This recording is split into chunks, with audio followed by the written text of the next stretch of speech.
So first of all, thank you all very much for coming and joining us on this second workshop for the iLocal competition. I'm hoping I don't need to spend too much time describing the competition itself and what it's supposed to achieve and what we try to get out of it. But if you have any, of course, the website that you have received where you have registered has a good amount of information for you to sort of refer to. But very broadly, the idea is to pick up these 10 locations, these small sites inside Hyderabad, and see what we can do with them in terms of reimagining the kinds of values that are associated with these sites. And the whole idea is to do it in an imaginative sort of way, to do it in a low cost sort of way, to do it in some form of, alluding or going towards action or tending towards action, and to be as transdisciplinary about it as possible. And we'll have a lot to say about that over this workshop. And the workshop and the competition itself is hosted by Hyderabad Urban Lab. Hyderabad Urban Lab Foundation is a non-profit think tank, research center, as well as a academic kind of institution, a teaching learning kind of institution, where a lot of work around Hyderabad and urbanization in general has been done over the last about 15 years or so. Anant, who is the director, is also here, but since he is on one of the sites where he needs to be today, he may not be able to contribute too much, but he's here listening in and will answer to any questions directed at HUL itself.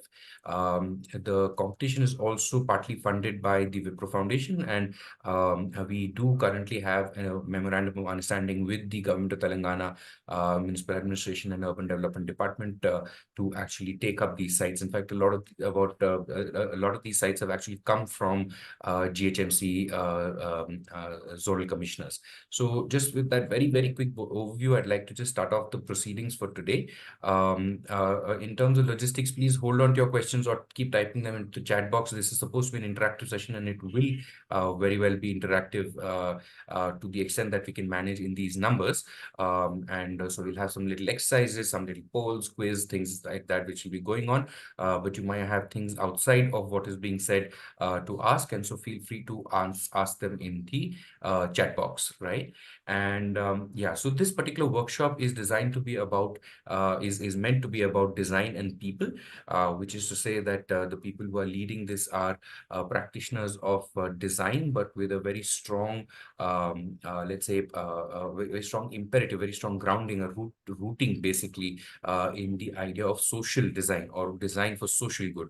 And when I say social good, it does mean that people who are not normally considered to be not in our mainstream practices are considered to be users of design and architecture and built form and so on and so forth. So these are people who are often disenfranchised in some way, or vulnerable in some other ways, and or have no opportunity or access to the question of design and to places within the city that are designed for them. And that's where we're basically coming from, that can we sort of reimagine some of these sites such that those communities that are let's say in a sense deprived of and when I say deprived, I do mean it in a very broad sense, that they're deprived of opportunities. They live in congestion, or they live in congested areas. They live in circumstances which are very difficult. They have little time. Can they also enjoy, be part of, and take values out of these particular sites? And that's where focus is on basically communities that are living in and around these kinds of sites over here that we're talking about in the competition. So the big buzzwords are here: the young pathways to urban futures. We are imagining a whole lot of younger people to participate in this, from communities itself, from design professionals, social scientists,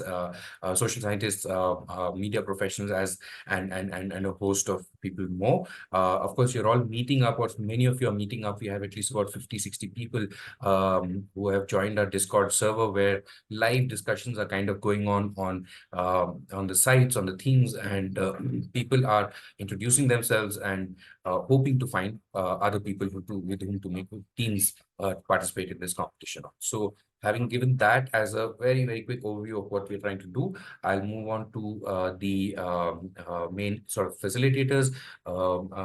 Anant was actually supposed to do this, but then he's at site. So I'm just going to quickly tell us about, in fact, what I think I'll do is I'll just take 1 minute to introduce myself and I'll ask Lyndsey to do the same. So I'm Swastik Harish. I am based out of Bangalore at the moment, but I come to Hyderabad very regularly, once or twice a month, if not more. I have a lot of work going on in Hyderabad. I'm originally trained as an architect from SPA Delhi, School of Planning and Architecture, New Delhi. I finished in 2000. And since then, I've had individual practices. I've consulted. I've been part of art installations and various things. I was also for the last for about 10 years before this, I was with the Indian Institute for Human Settlements at Bangalore. I was leading the capacity building program and also the design lab.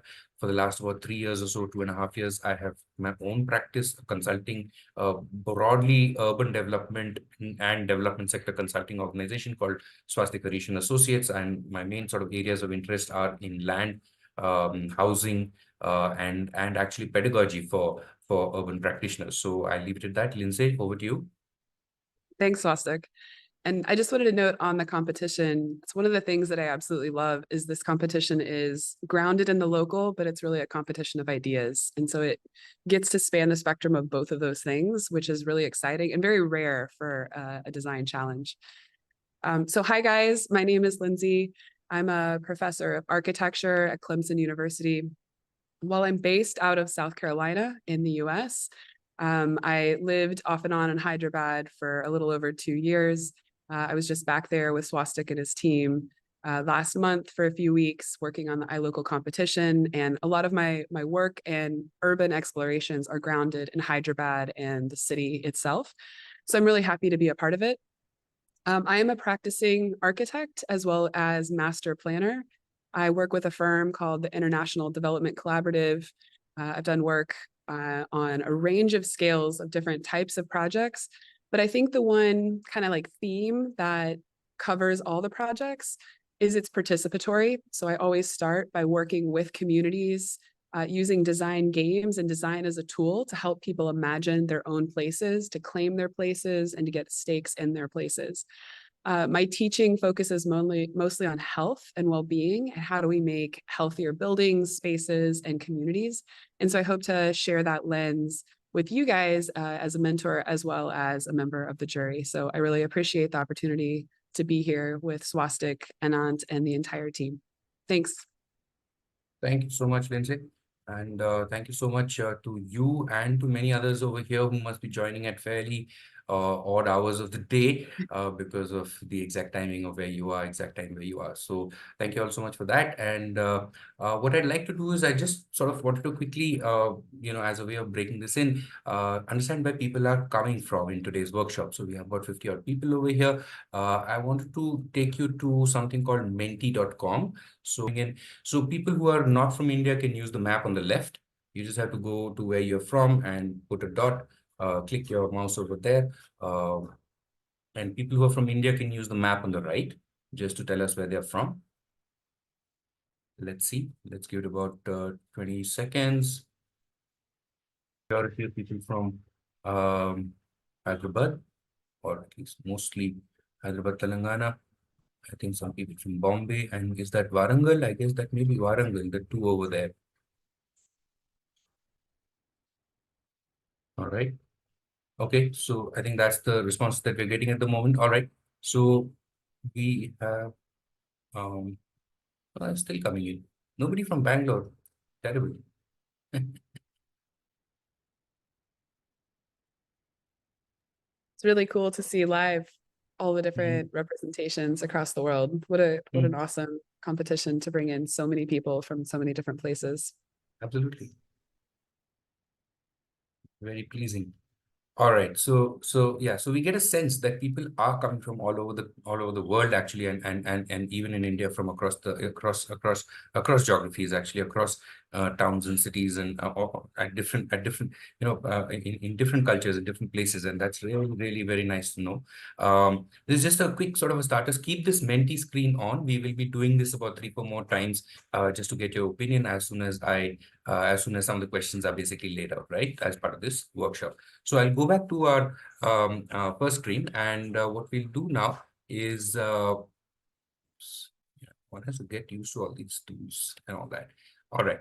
A very quick update. Now we got a sense of where all people are coming from, but this is just a very, I know it's not very easily visible, but just to run you through what's going on the top left is a chart of what is the profile of people who have registered for the competition, and you can see that about half or a little more than half are actually currently students. The others are more or less evenly distributed between private sector practice and independent professionals. So that's broadly the mix of people that are there. I know that the age group is not visible here, but I know that it's basically largely up to 35 years of age is the participation in this competition. On the top right, you can see these are the themes that people have shown a lot of interest in, and that's the sort of count of how many people have shown interest in which theme of this competition. Ecology seems to be really popular. Safety seems to be very popular, and but child friendliness or urban heat is not less popular. So it's a very nicely even split. We're really pleased with that.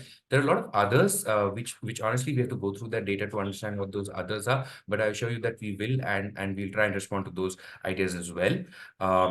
Then most people over here, or at least equal number of people, are basically looking for team members. And if you are looking for team members, I'd highly recommend to I don't like social media at all. Okay, honestly, I don't have Twitter, Facebook, nothing. But for this competition, I've gotten Discord, and I'm just on that platform on my desktop, not on the phone, etc. Just to sort of be part of this competition, and that's where discussions on team building have already started. So if you're looking for teams, make sure you join Discord. There are also general discussions around the sites and themes as well. And our The team last, is, I'll yes, just please. jump in, Swastik, a Yes. little bit and say our team is managing Discord. So they're in the chat, they're checking it all the time. If you have, kind of question, comment as you're talking and trying to connect with other team members, you can reach out and they can help support you from there as well. Yeah, exactly. So it's an open forum in that sense. So it'll be great if you're able to join us. The bottom right chart does somewhat bother us because it shows us that about 75% of the people who have registered, the individuals who are registered, this is not the total count of people, including the team. There's the number of team leads essentially who have registered. About 75% of them are architects and planners. Now, there's nothing wrong with that. What we do What are you want is the saying? yeah. No architect? Come on. We are looking for more diversity in terms of professions, so disciplines, so that it'll be very interesting. We highly recommend, and it'll be very important for the shortlisting process that you have a team that is a bit more interdisciplinary or transdisciplinary. So basically, if you have some kind of a sociologist or some kind of a whether it's a media professional journalist, or you have some kind of a naturalist biologist or humanities history, languages, things like that, literature, that would be actually adding a lot of value to your design and also to the shortlisting criteria. So it's one of the criteria, and I'll come to that a little bit later. So we will go ahead at this point of time, and And uh, I'll just, while you're yes, please. switching slides, I'll just note that that's also what the evidence shows, that the strongest ideas come with an interdisciplinary perspective. And so I Yeah. think because this is a competition of ideas, we're really looking to ground those ideas in evidence across a broad spectrum of disciplines. And that means encouraging people who represent and have that body of knowledge of different disciplines. Exactly. Thank you so much. Lyndsey, the thing is that because of how the Zoom thing is, the interface is, I'm only able to see one video, which happens to be myself. So I can't actually see your video. There's no way to probably do anything about that. So I won't know if you're sort of getting up to speak or something. So you just have to jump in, okay? Okay, sounds great. Uh, right. And just a quick run through. We all know this. It's all on the website. Nothing has changed over here. 12th February is the Swastik, big just day. 1 second. I think actually you can do something about it. There is a view that you can select. You're selected the speaker view. No, So no, I select the have gallery tried all view. those. I have tried all those. It prioritizes on itself, by itself, who I should be looking at, and it's just me and some other people. So Okay. yeah, it's okay. It's all right.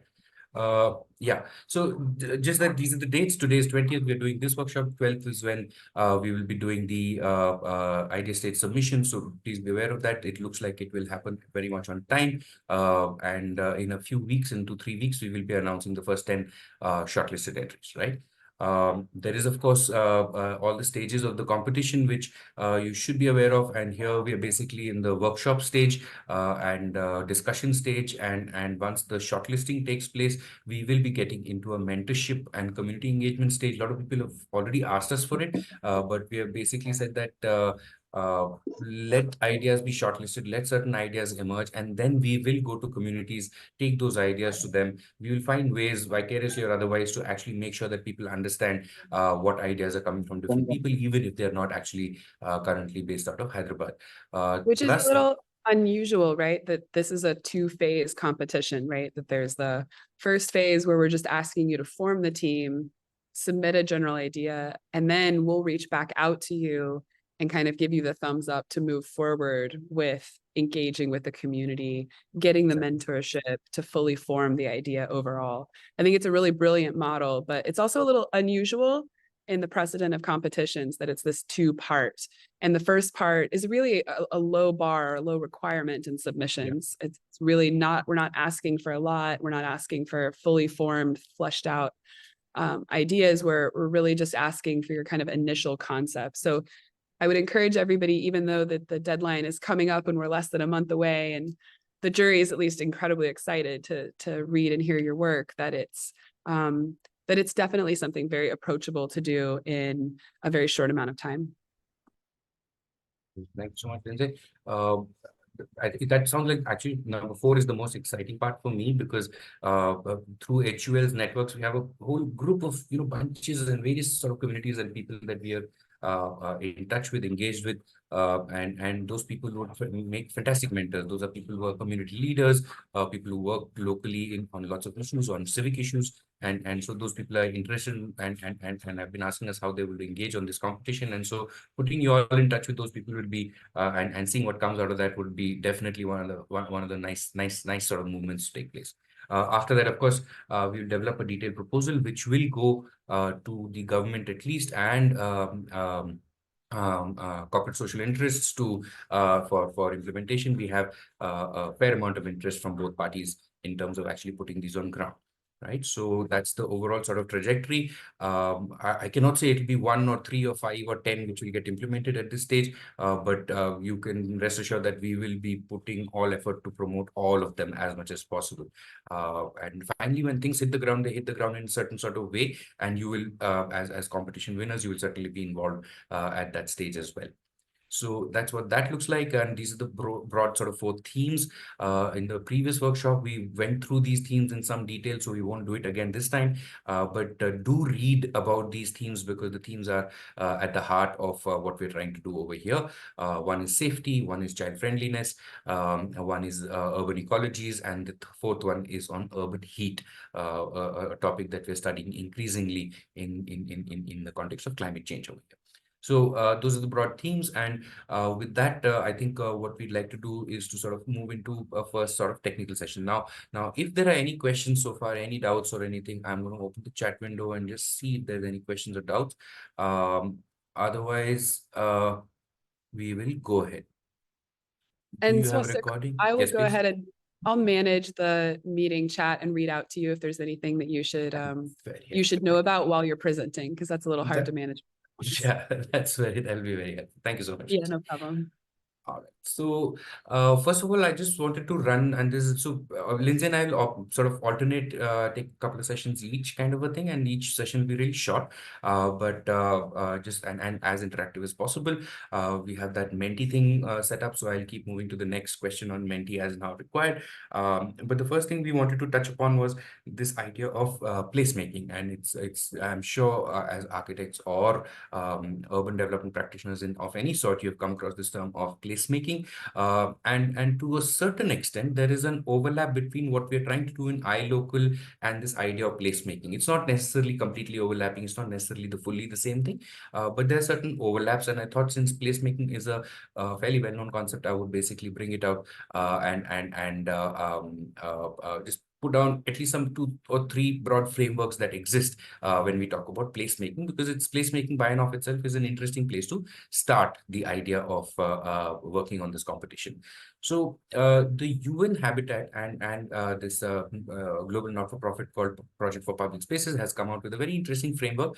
If you search for this on the NIUA website, the National Institute of Urban Affairs website, or in fact, you just do a broad web search for placemaking by Project for Public Spaces, UN Habitat, etc., you will come across a very nice document which has been put together on what are ways to improve your city. It's supposed to be like a manual, and so it gives you some interesting ideas on pathways ahead. And so these are the few things that they say. I'm not going to read this out. It's about 10 odd sort of things to do, including streets or including spaces just outside buildings, including creating parks and squares, including working on local economies, the so-called power of 10, which is do 10 things, and just by sheer coincidence we have 10 sites. It's not coming from here. I assure you, it's just that we also thought of 10 sites, and having some kind of a larger sort of a public space agenda, which I think is a question of spatial justice, and those are things that basically they speak about. And I just outlined some of these, highlighted some of these. Especially I was interested in this idea of a multi-use. I'm not so fond of the word destination, honestly, but at least let's say an idea of a multi-use kind of a space, and that's really important. I think I would say to the iLocal idea that it has different kinds of uses for different kinds of people, and that's something that I wanted to sort of ask you all.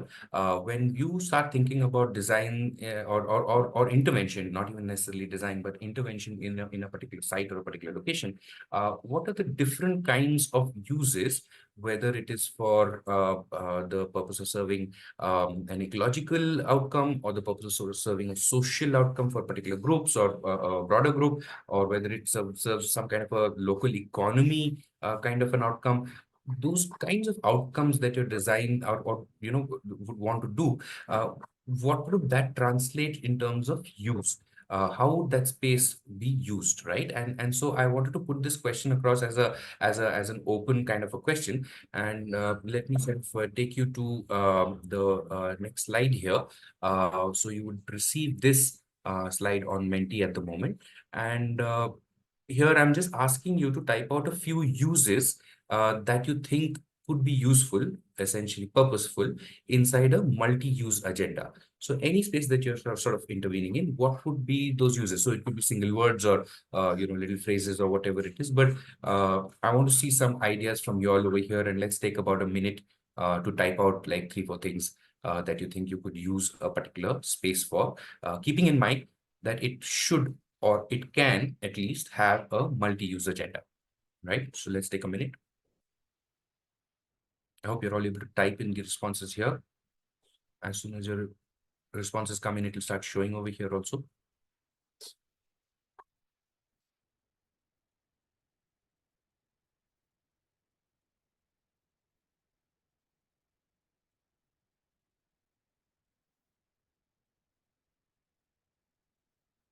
Still thinking. All right. Reading and play. All right. Shade.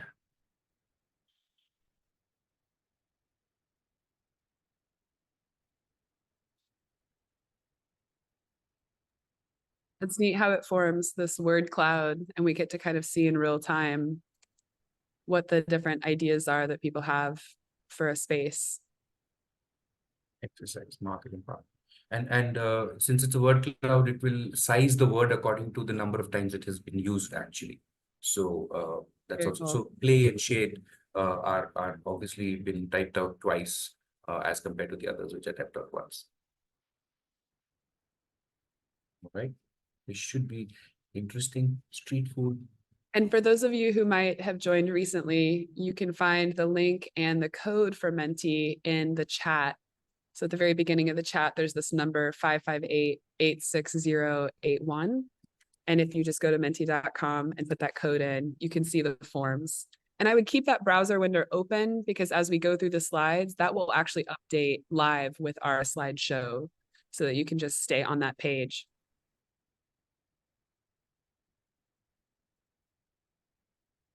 Very interesting. Affection. Non-discriminating.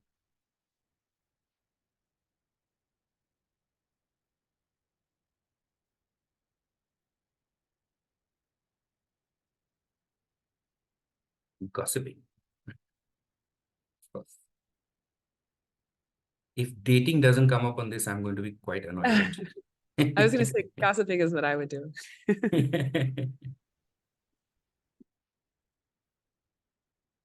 Very interesting. Health and counsel. Women's hangout space. That's really important. Yeah. Yeah.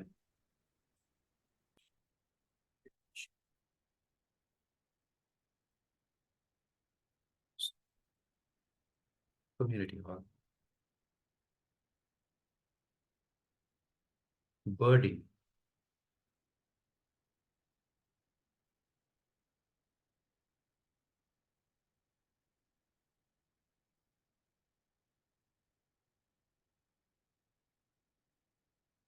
Surveillance spot. Okay. Happy streets. I like that. Surveillance is a good one too, especially when we're Mhm. talking about the theme of children. Mm. Studies show that children appreciate being in spaces that have soft surveillance, surveillance by passive adults, kind of either running vendors on the street or running businesses or walking and using the space. So that's a really interesting concept to bring up. It's interesting that parking also has quite a lot of emphasis. Yeah. I mean, parking is definitely needed. And I think figuring out appropriate ways to incorporate parking in space while also prioritizing the human experience is quite a design challenge. Fair enough. Yeah. I like community engagement and health enhancement. Health enhancement. Yes, exactly.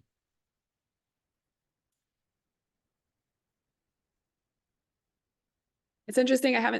There's some about like greenery, but otherwise I haven't seen a lot about ecologies and incorporating like natural environments, which is kind of interesting. There is tactical in nature. I didn't see that one. Trees, yeah, okay. Yeah. Where is campus? Very interesting. So one of the things I just want to point out technically is at the end of this, if you want to receive like I think it comes as a PDF or something like that, of the presentation, when you close the Menti thing, it'll allow you to download that or get it emailed to you or something like that. So it's not like this will go away. That's very cool. Yeah. Play, reading, shade, seem to be the most popular concepts at the moment. At least people have the same word for it. So, all right. All right. This is very interesting. So, shall we then move ahead? I think we've got a sense of where people are going with this.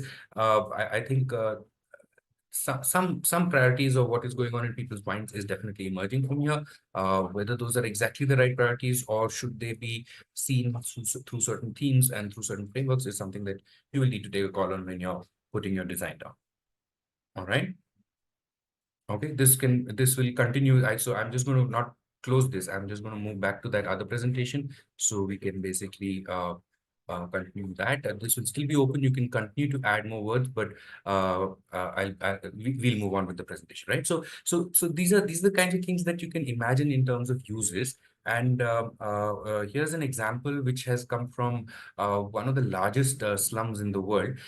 Some of the examples that I use are from slums. That's also because I have sort of experience and I work a lot in slums. So, but it's really more about places that are less privileged, places that are off grid in a sense, or places that are ignored in terms of infrastructure and things like that. That I tend to sort of speak of when we are talking about this. And if you sort of read a little bit of what's written over here, it basically on the first paragraph, it's talking about how programming the space with concerts and other events basically was one of the first interventions that happened in this particular slum through the so-called placemaking exercise, right?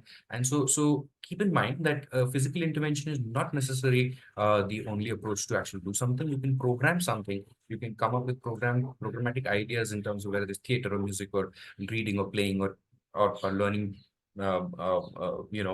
judo or learning rock climbing or whatever it may be, and that's something that you can actually imagine without necessarily having a or a very major physical intervention, or the physical intervention in that sense flows from that particular kind of a program. And if you see the paragraph below, it talks about they had a primary school, a public toilet, a community garden, a playground, river, pottery studio, meeting hall, and a resource center. So it's sort of and you see the photograph on the right, there's actually, you can see a bridge and a platform and things like that. And that became a kind of a very important thing in this particular space. That one of the important things is there are nalas, there are basically drains flowing through the slum. And so they just made a bridge, and that itself became a very, very important thing. A soft infrastructure in a sense, basically, that goes a long way in making people's lives better, basically, right? So, and on the left side, on the bottom, you're seeing this sort of a process of, say, note making and sort of putting there, right? So just wanted to give a sense of, how people are doing this in various parts of the world, in at least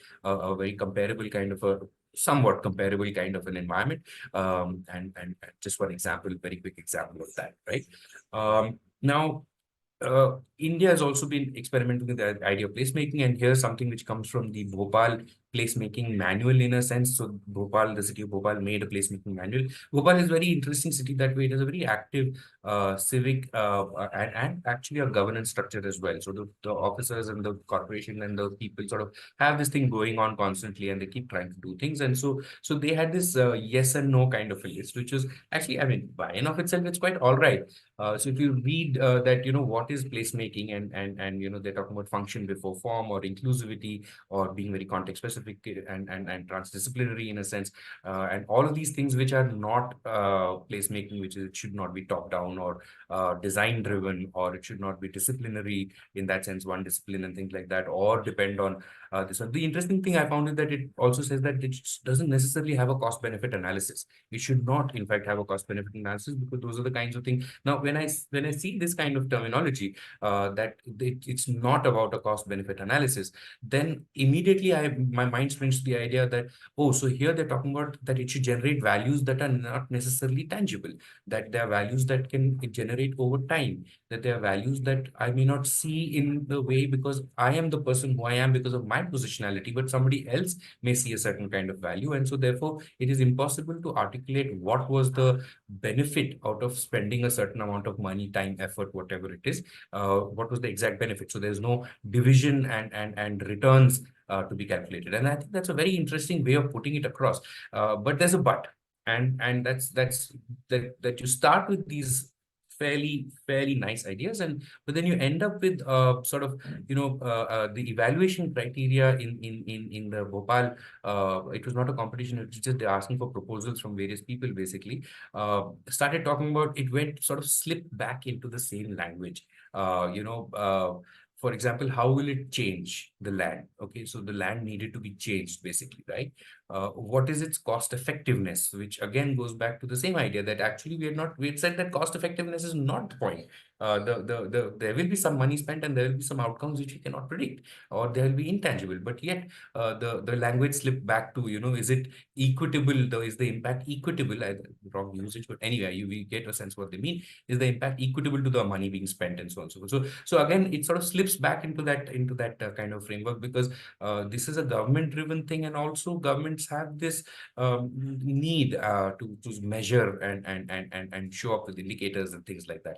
And this idea about scalability and adaptability, and so which is, I feel, a bit of a approach that is it sort of talks to us about, what is a quick fix thing that seems to have worked somewhere, and let's like take that quick fix things. And so now what we end up seeing is wall paintings all over, or basketball courts under flyovers and things like that, which are basically becoming generic placemaking solutions, which I am not very particularly fond of.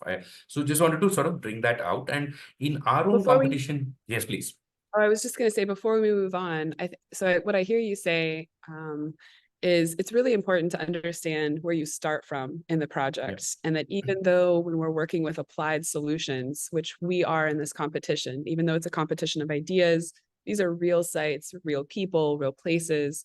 And we are working with the government. We have that MOU in place to actually create more tangible and applied solutions. It might end up with these kind of SMART style metrics in which we have, you know, a goal and a way to measure it.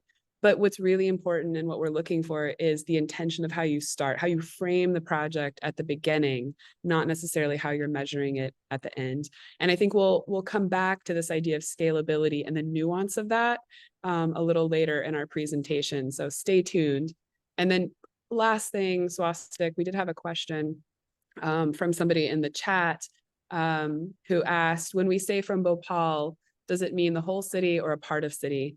They were just curious about that. No, it's from Bhopal City, as in is by the Bhopal Smart City Corporation. So it was sort of a toolkit developed by the Bhopal Smart City Corporation, because it was one of the things they had to do under the Amrut and Smart Cities missions, basically. So it comes from Bhopal. When I say Bhopal, it comes from the administration side of Bhopal. So it is for the whole city, right? Great. And one of the things that they did say, I must add, was that they wanted their branding all over the place also. So they said that this whatever placemaking you do, better have Bhopal Smart City Corporation branding show up prominently. Show it credit. So yeah. So I mean, those are things that can chip away at what you start with, right? And I completely agree with what Lyndsey said. And in other words, I've heard something which is, you are normally judged for what you seek and not what you find.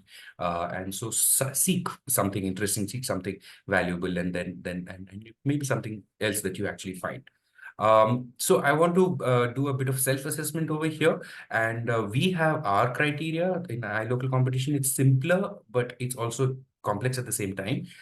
So our criteria for basically broadly saying judging the entries is that number one, that they be imaginative, that new narratives can be generated about the sites, that they're low cost to the extent that we can do it within a few lakh rupees. I'm being very specific. It's not like 10 lakhs, it's like 3 lakhs or 4 lakhs or 5 lakhs or maybe 2 lakhs is what we're kind of looking at. For reference, 5 lakhs is just about $6,000 US, $5.5, $6,000 US. So that's the kind of ballpark that we're looking at tops. It should be somewhat action oriented in the sense that we should basically be, if not make a direct impact, it should basically start making an impact slowly. It should definitely tend towards that. It should make that a longer term or a mid-term kind of a aim that some change takes place, basically. And it should be transdisciplinary in the sense that how do different disciplines, whether it's a natural sciences or a building sciences or a design or a media narration kind of a thing, how does do those things actually work? Now, the question is that all of these concepts will take a certain amount of effort. When I try and be imaginative or low cost or whatever it is, I will put in some effort to make my design idea fall into these kinds of brackets, basically, fall into these kinds of concepts, right? But do you think they will also make an impact? Now here I'm going to try a little bit of an experiment, and I'll ask you to go back to the Menti screen and look at this particular exercise. These are my 4 criteria, right? Imaginative, low cost, action-oriented, and transdisciplinary, right?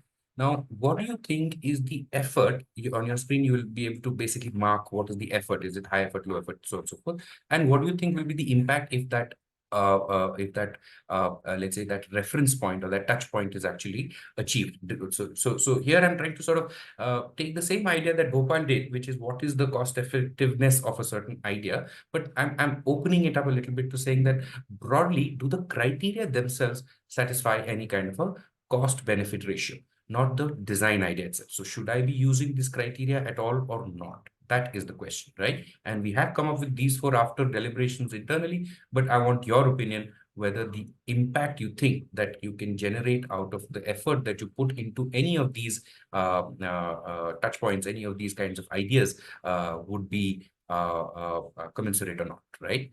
So please go ahead.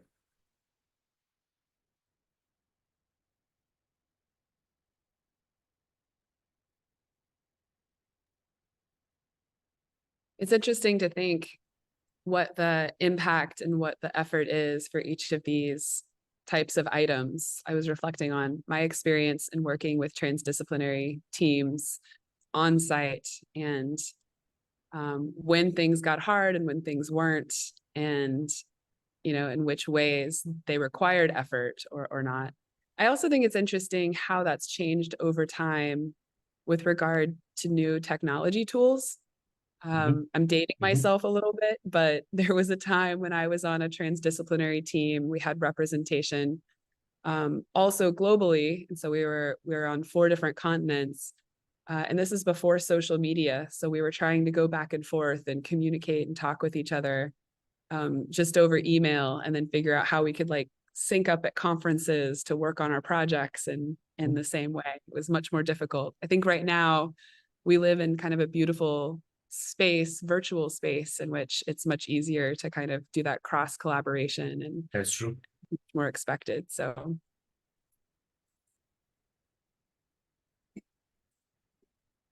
I'm fascinated by what's going on right now. yeah. It's all clustered around.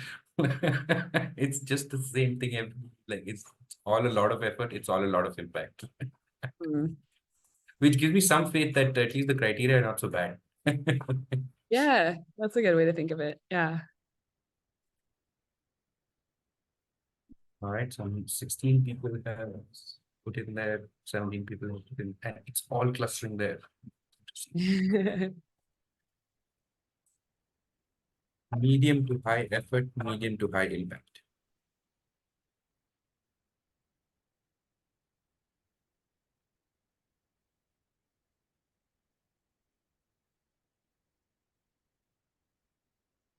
I mean, I would tend to agree with this in the sense that it's probably also not so easy to separate these ideas out so much, and it'll be interesting to see how people finally try and touch upon these ideas in their submission. I think it's how do you make them meet, how do you pull them apart if required, becomes an interesting question. Agreed.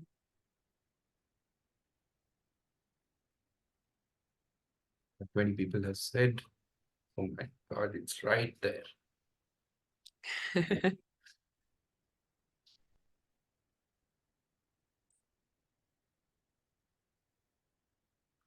Well, it definitely seems to be stabilizing. Yeah. Somebody has put a red slash against the screen. I don't know why. There's no effort whatsoever. Yeah, and go ahead. If you think that this is an interesting exercise, you can press that thumbs up also. I think that's what that the thing is supposed to do.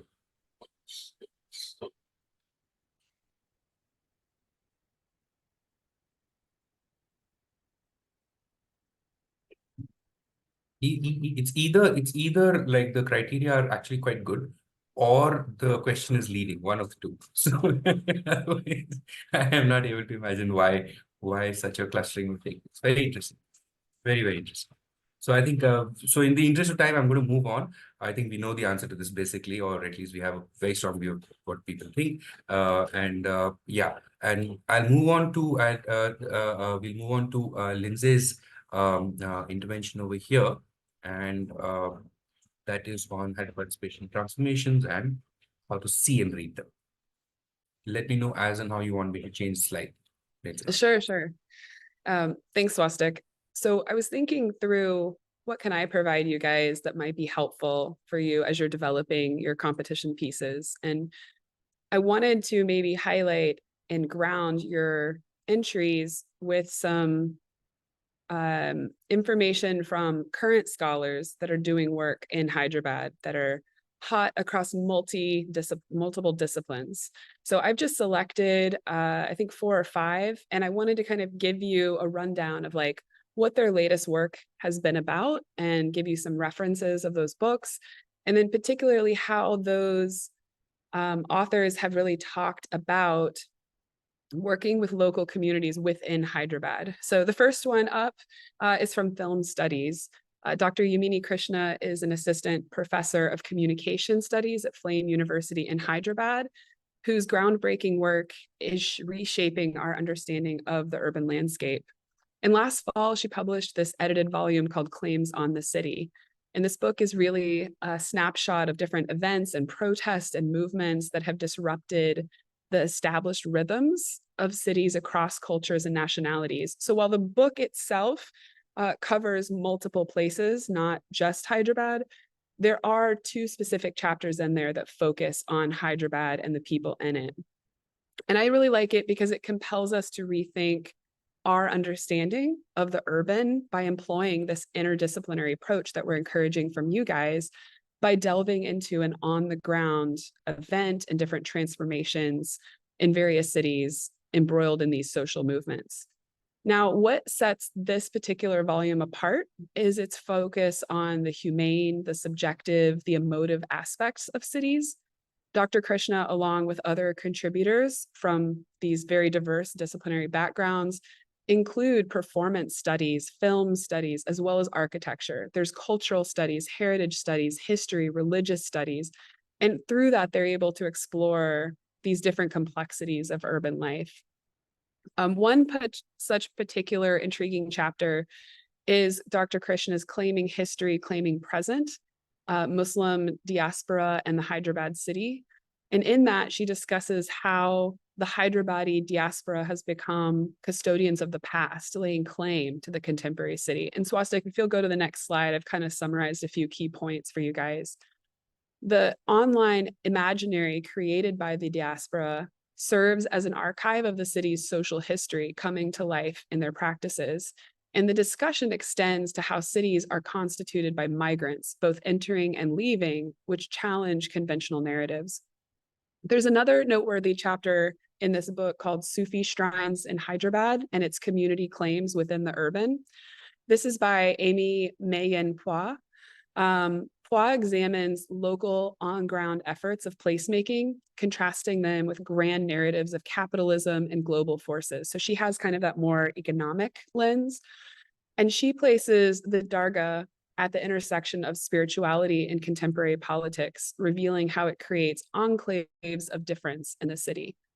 So both of these chapters are really interesting just of themselves, but I also encourage you guys to maybe think of them methodologically, as well as ideologically and thematically, because they're a departure from a very conventional focus on planning, policy, governance. And instead, they're emphasizing how small local negotiations shape the city and lived experiences, which is exactly what we're doing in this competition. And by grounding their understanding in more of a humanities aspect, they're challenging a false binary of materiality versus identity and able to expose this very deep interconnection between material and ideological. I don't think their work is just academic in nature. It's really a powerful intervention towards a decolonial feminist understanding of the urban.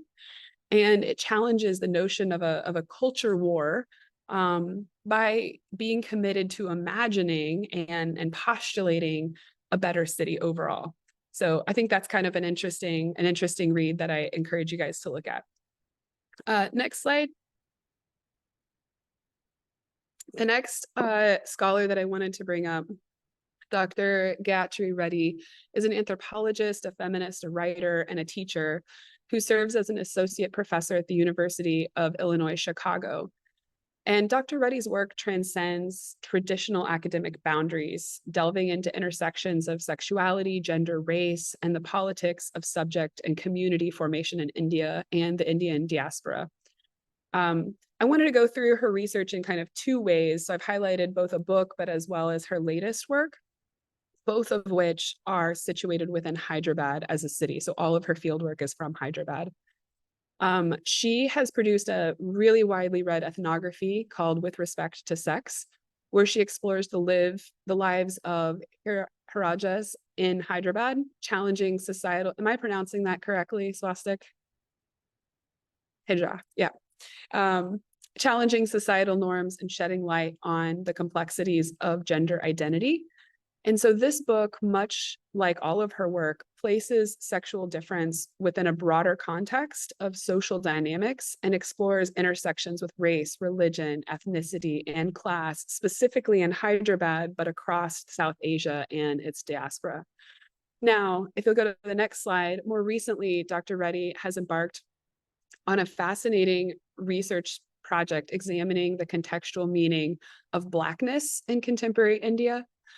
So focusing on the cities, which are for third and fourth generation descendants of East African slaves and soldiers, she unravels their ambivalent position as Indian citizens racialized as Black in a nation that grapples with the politics of color and identity. And to provide some historical context, because we have an international audience, not everybody's from Hyderabad and may not kind of understand the nuance. The cities were recruited by the local ruler in the 1860s to form the African Cavalry Guard.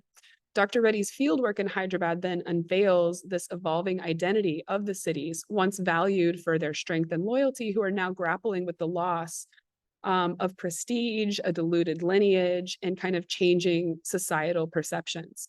In her exploration, Dr. Reddy exposes the impact of colonial ideas and post-colonial realities on the cities who, despite their Muslim identity, find themselves doubly marginalized in contemporary India. The conflation of being Muslim and Black, coupled with the perception of foreignness, adds a layer to their struggle for recognition in a nation where primordial Hindu nationalism proposes challenges. Now, interestingly, in response to this marginalization, Dr. Reddy observes a retrenchment within the city community in Hyderabad.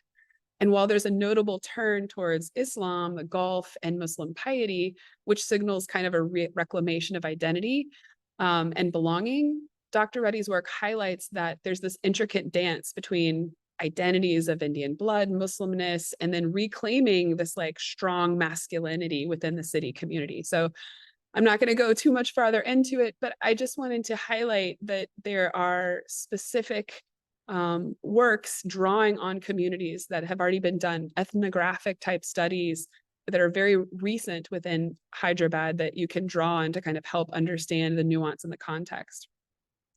So let's go to the next slide, where we'll delve into the dynamic world of urban geography with Dr. Diganta Das, who's an associate professor at Nanyang Technological University in Singapore.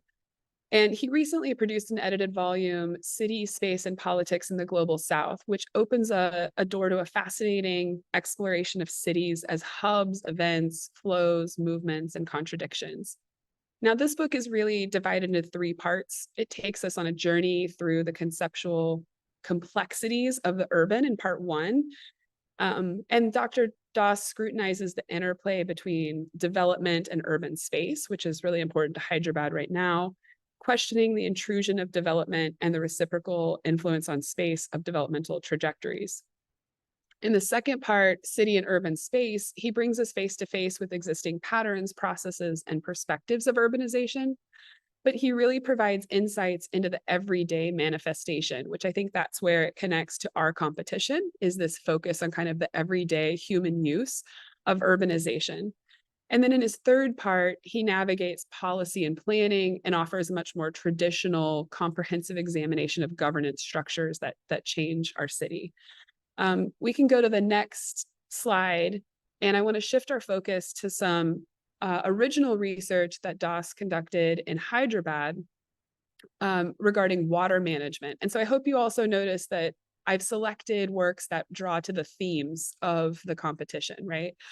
So Dr. Das here, his work sheds light on water rights and access in Hyderabad and tracing the historical trajectory of the region's relationship with this essential resource. Again, for those of you guys that may not be familiar with Hyderabad specifically, this is a big deal. Hyderabad's journey unfolds shaped by, well, the water journey, shaped by colonial influences and the subsequent independent India's pursuit of urban, industrial, and economic growth. So driven by a neglect of water as a fundamental element, the region faced desiccation, exacerbated by the birth of Cyberabad, which is a digital enclave added onto the city in the 1990s. And Dr. Das zoomed in. He studied how the development and the priority of developing Cyberabad impacted water rights overall. And he unveils profound impacts on the surrounding rural areas, including land grabs, real estate speculation, the destruction of rural livelihoods, leading to unplanned and non-sustainable urbanization. But he kind of has a hopeful turn, which is a little interesting. And he says change is on the horizon, that Hyderabad is undergoing a process of rehydration marked by political commitment to sustainability, resilient policies, and engineering initiatives. But he kind of asks these questions, that I've put on the slide for you, to reflect, and says, as we navigate these questions, he encourages us to engage deeply with our ongoing water projects and scrutinize how they're being implemented and what are those supposed outcomes that they're going to provide. He says that the journey involves a sustained vigilance and a commitment to understanding how the practices of the past can guide us in securing water for the future, and encourages us to be an active part of that water narrative within the city.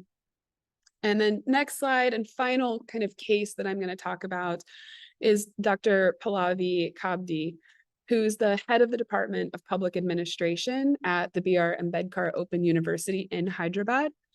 Dr. Kabdi is not only an accomplished academic, but also a researcher whose work delves into the heart of urban challenges, particularly focusing on the empowerment of women in Hyderabad's, I would say, informal communities, but she uses in her book the term slums. So out of respect, I'm going to defer to her terminology.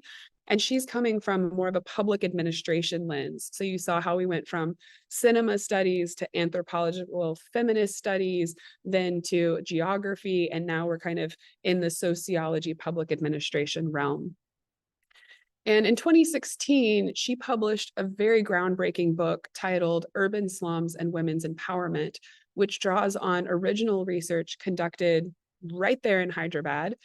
The study meticulously assessed the empowerment level of nearly 500 women who were members of self-help groups across 10 different informal communities in Greater Hyderabad, some of which actually oversect the sites that we're working on. So it's kind of a great reference of fairly recent demographic data of a very marginalized group of people. Through a comprehensive analysis, Dr. Kabdi explored the various dimensions of empowerment, including social, economic, political, reproductive, health, legal, and psychological aspects. And Swastik, if you'll go to the next slide, this research isn't just a study, it really is a spotlight on this often overlooked population, women who live in urban slums. And her work provides a unique lens into their lives and examines the state of specific slum development programs, painting a detailed picture of how those places are experienced. And so these are just, I mean, she has pages and pages of findings and really does a great job in describing them. But I kind of went through those results and pulled ones that I thought would be most helpful broadly across the iLocal group. Just noting that women 25 to 35 in age are kind of the most susceptible to different initiatives, that there's a very clear focus on occupations, on residency dynamics, living conditions, and basic amenities. And then I just wanted to really highlight healthcare challenges there at the bottom. A major concern highlighted in Dr. Kabdi's study was the lack of access for these women to routine medical services. And of particular alarm was the neglect of medical checkups after birth or after delivery, which poses significant risk to women's health. She advocates for the development of primary health centers near these informal communities, and then overall for family wellness, the promotion of healthy food habits and access to healthy quality foods. So just in conclusion, her study is not all about statistics, but it's really a call to action.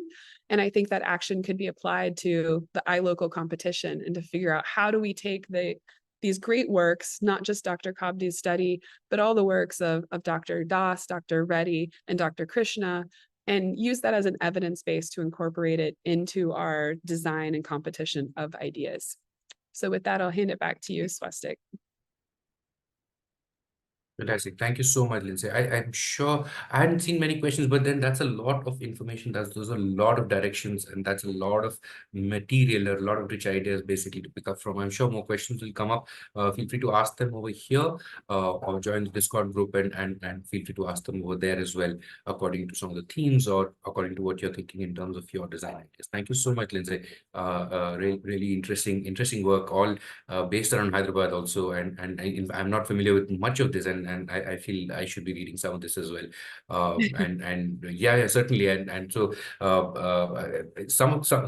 in terms of I'll just move very quickly onto this a very short sort of intervention that I wanted to make, because a lot of my work has been in slums, and so I keep using slums as a reference, or as a sort of a reference point for making cases or making examples. But I'm not, like you said, exactly talking about slums per se, or what can be categorized as, or what is the administrative definition of a so-called slum. I mean, in fact, I had a very interesting experience where I was with a very senior administrative officer somewhere, and we were talking about something, and he said that if I was to apply the Slum Act, which basically defines what kind of an area can be called or categorized administratively as a slum, and the Heritage Act, in terms of what can be categorized as a heritage area in India, then he said that all my small towns will become heritage slums.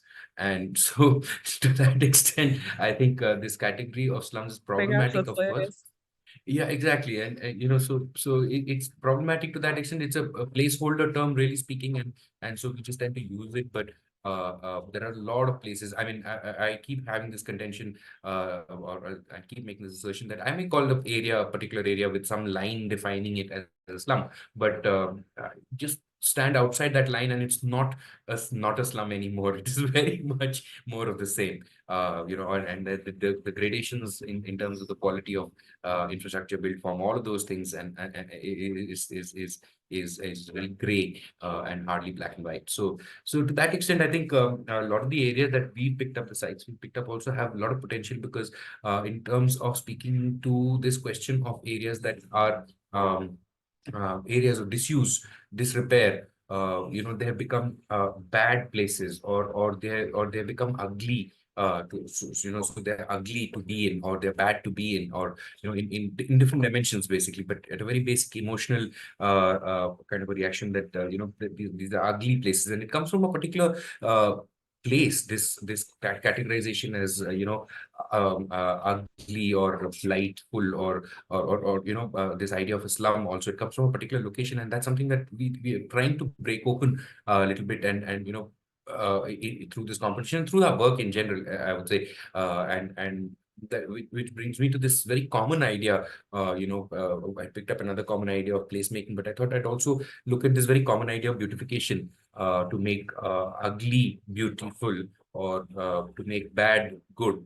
That's the kind of a lot of things get structured around these notions, and so we try to just break that open, unpack it a little bit, and I'm sort of saying that there is this tension that emerges, because beautification is not necessarily the answer for a lot of our issues, and beautification has its own fundamental problems. I mean, it's beautiful for whom?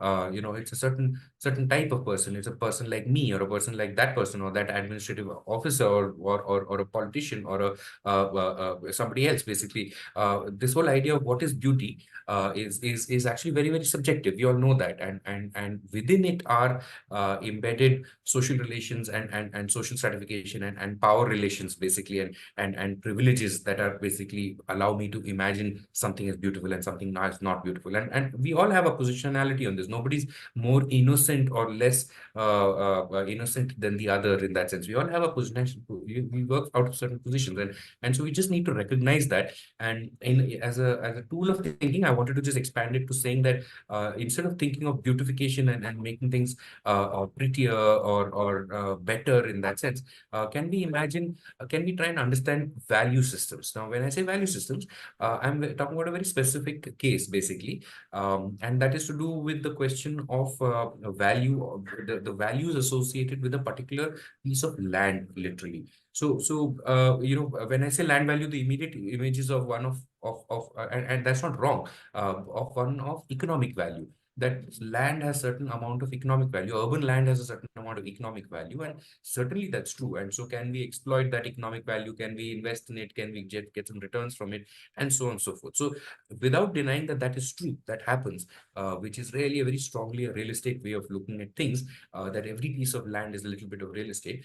I am sort of suggesting that we expand this idea of values across a little bit more. So first of all, I mean, to me, and I'll just explain that a little bit more. One is that it's this notion of beauty as interventions of this nature, basically, right? And you can fairly clearly make out that I'm putting a kind of slightly negative frame on this, because these are examples of placemaking from Indian example, like such as some of these are from the national guidelines, some of these are from here or there. The one on the right, which all those rectangles are basically from the NIUA's compendium of best practices in placemaking, and each one of them has a certain vocabulary that you can very clearly sort of notice. It's all supposed to be bright colors. It's supposed to be attractive because it's kind of suddenly become beautiful because it has bright colors, and it becomes a loop unto itself that bright colors is beautiful, is bright colors is beautiful, is bright colors is beautiful, and it sort of starts becoming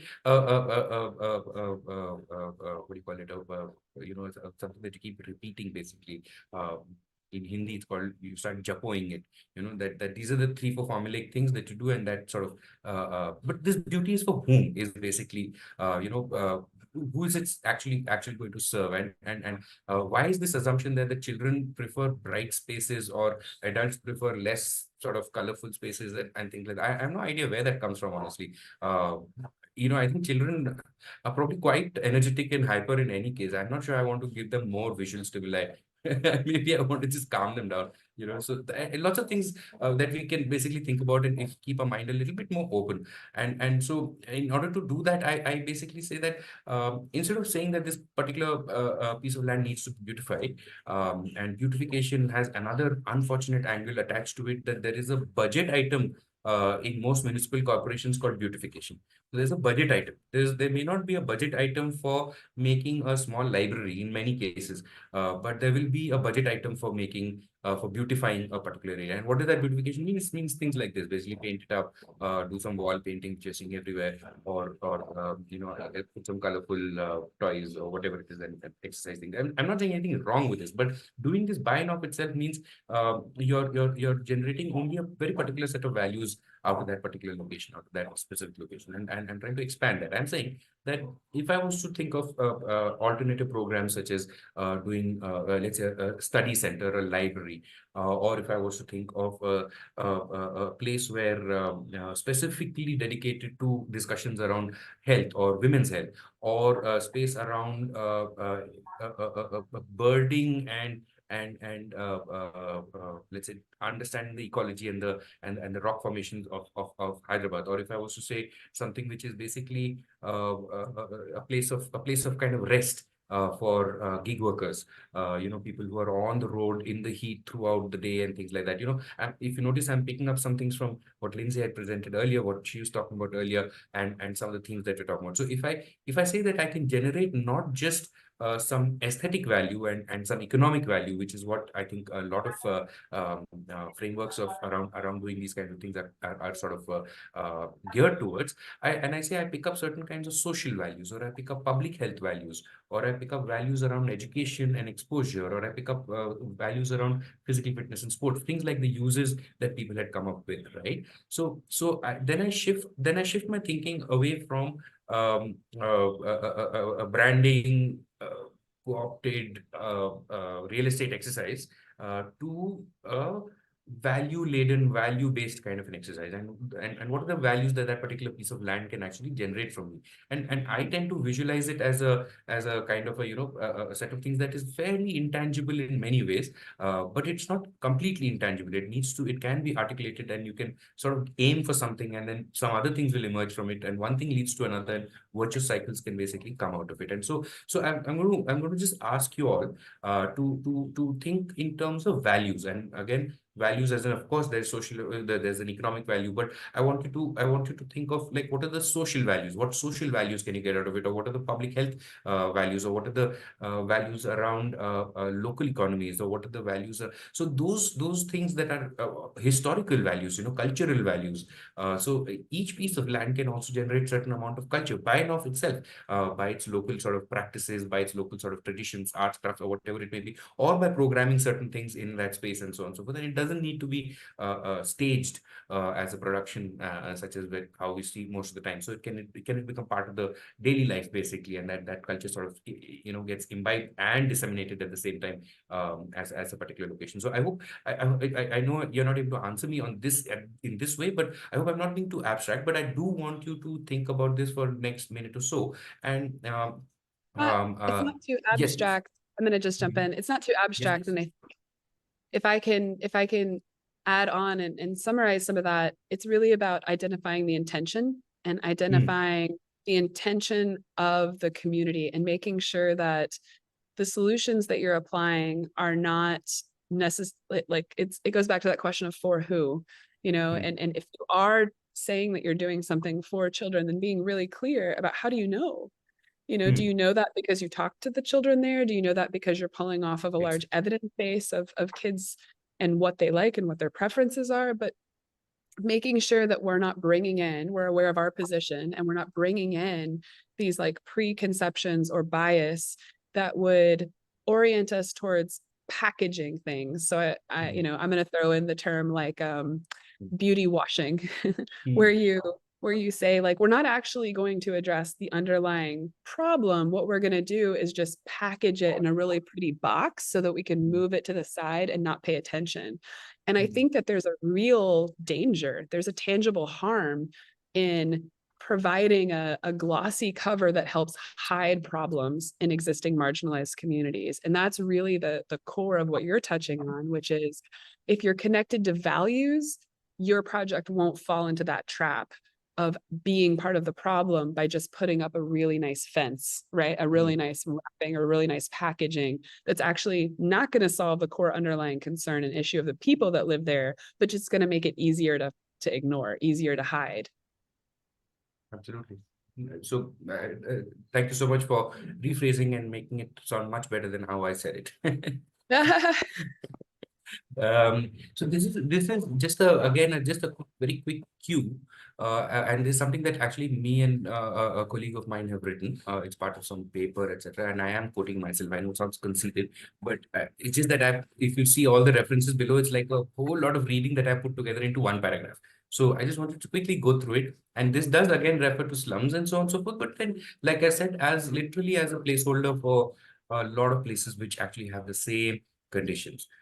So what I'm trying to say over here is that there are diverse histories of settlement in any kind of urban settlement, especially in the global south, basically, when we talk about South America and Africa, or India, or Southeast Asia, and many actually parts like that, where settlements come from diverse kinds of histories, which are social in nature, political in nature, and so on and so forth. These settlements themselves have homes which are sites of access, they're sites of opportunity. They're not necessarily ugly, bad, good, or anything, but they're something else. They're actually places where opportunity is created, enterprise can be created, and they happen to be embedded in that real estate market, actually, in that particular area. So slum houses and houses across are bought, sold, rented, and so on and so forth, right? So they're very much part of the economy, essentially. Those locations are very much part of the economy, and that economy also has this small production, retail, a huge amount of, granular, little developments which are continuously sort of churning. which are continuously churning, and that churn actually provides very interesting opportunities for different migrants to come and settle in, or or people to sort of find location for a temporary amount of time, and sometimes it becomes much longer, to embed themselves in the city, to find foothold in the city, and so on and so forth. So actually land can achieve all of those things, and it's very difficult to value portions of land, and because they're very much embedded into their urban sort of economic geographies and things like that. So just wanted to say that there are a lot of people who have written about this in different places, and I thought in one of the papers that just put it down into one kind of a thing, that what does this mean? What are we talking about when we talk about land? And here the slum is basically taken as a proxy for larger settlement processes, basically, right? So just wanted to sort of give you cues again in terms of what kind of values we're talking about, and ask you to do a little bit of work for us, which is to put down what are the kinds of values. And I ask you to go back to the Menti, this one. This is fantastic. This is all clustered there. It's fantastic. It's we're on the right track, I have a feeling. Yeah. So the question is that what are some of the values in terms of social values, historical values, economic values, use value, exchange values, that you think the sites that we are looking at, these 10 sites that we're looking at, that you may have gone through or at least have gotten a good sense of, what are the values that can be generated? Again, this is going to generate some kind of I think, a word cloud only. So feel free to just type in, this value, that value, whether it's from the health perspective or from an ecological perspective or from a safety perspective. So what values do you think you can generate out of it? Yeah. So I'll leave it open for a couple of minutes. It's a great question. Swastik, how might you define a value? I'm putting you on the spot a little bit, but how might you generally, colloquially define a value in this context? So the short answer to that is that I can better visualize it than define it, honestly. Okay. Okay. Yeah. So and actually, since you do ask, I have that here. That thing is continuing, the Menti thing is continuing. And I have always seen values as this. I know this is a bit of a random image, but Whoa, as an architect? Yes. I don't know what to do with this.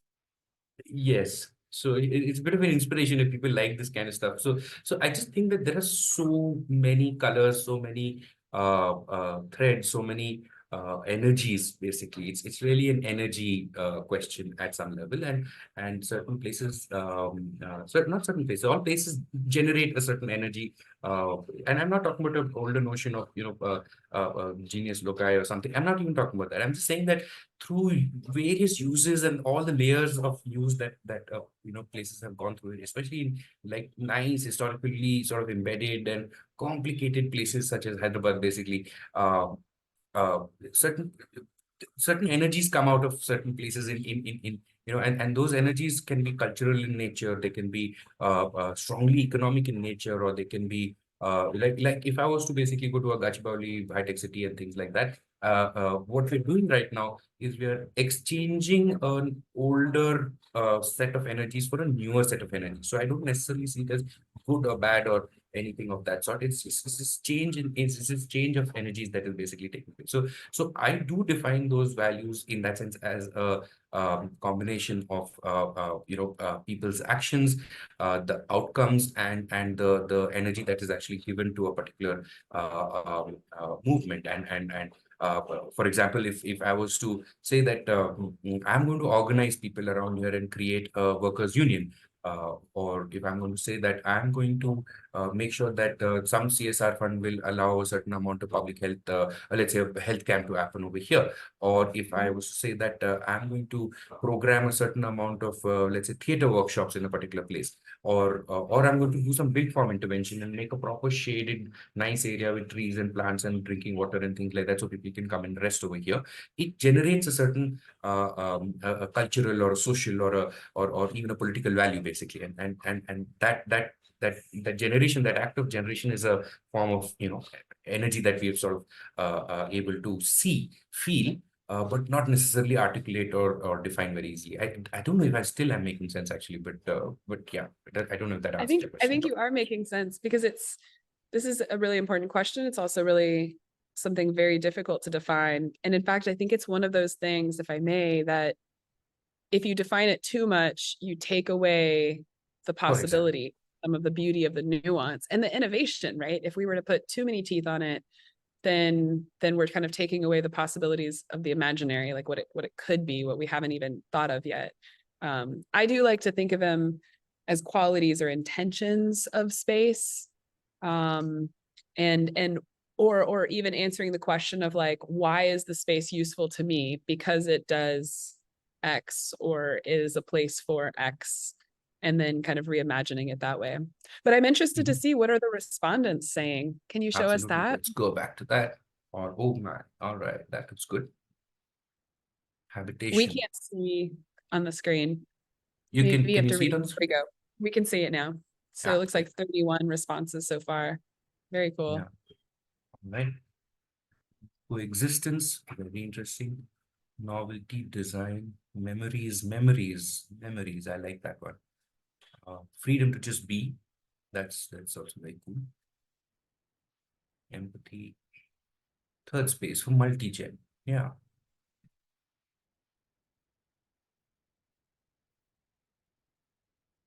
Secularism.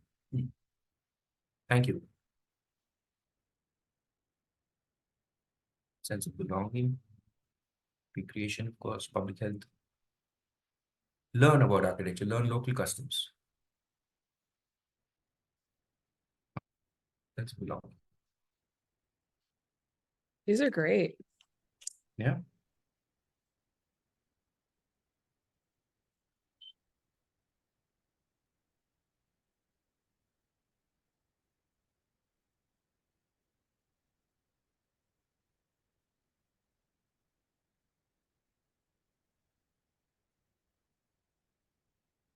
Very interesting. So we have about 38 responses. Of course, they would all be different. There's no doubt about it. But I think dismantle stereotypes. I love that one.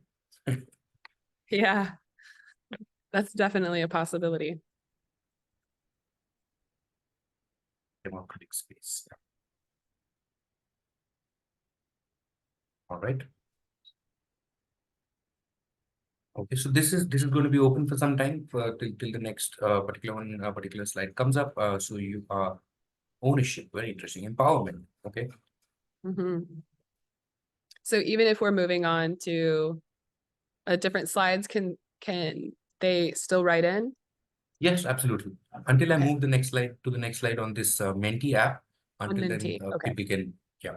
So feel free to Okay. just keep adding to this. And like I said, at the end, you just have to press this button, email me the presentation or something on those lines, and it'll send you the PDF of all of these slides that have been generated using from user response, right? So you can do that. All the participants can do that at the end of the Menti presentation. Okay. So let's move on, and I will ask Lyndsey to continue.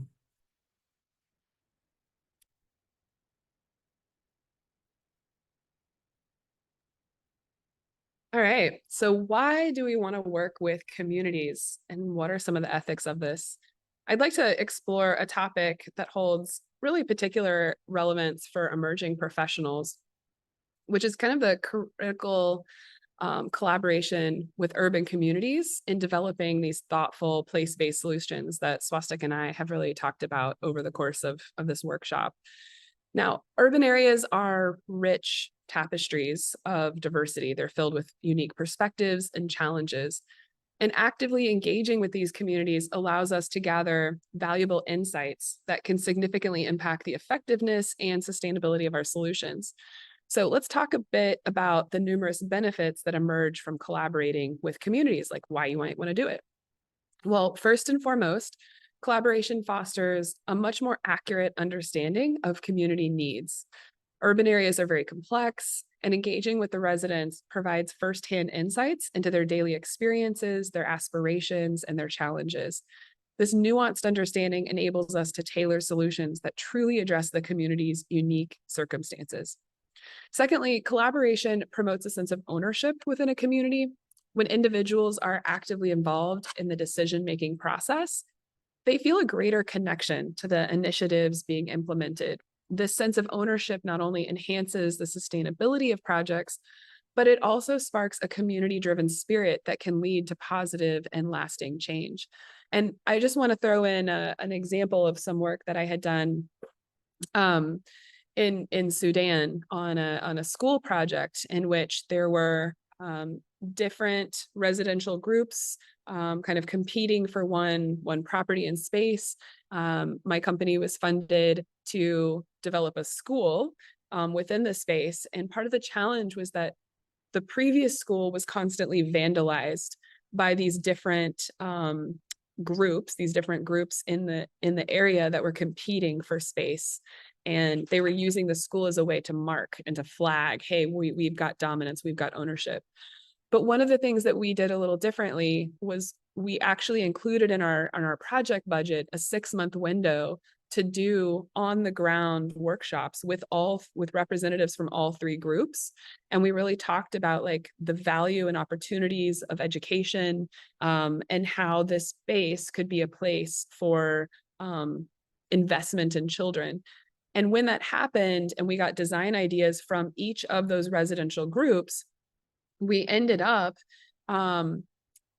the project overall endured much longer. It wasn't vandalized because when we talked to people that lived there, they essentially said, well, we now feel like this is our school. We put our thoughts into it. We can see the design changes and the design reflections in the actual project. And so when they can see that, they're less likely to try to commandeer it and flag it because they feel like they already have that ownership. And so I think that's something that's been really important for me as a designer and practitioner on why you would want to include communities and why is it worth the time that it takes, because it does take longer to be community driven, but it does lead to a much deeper investment and promotes that sense of ownership. Overall, working collaboratively also encourages innovation.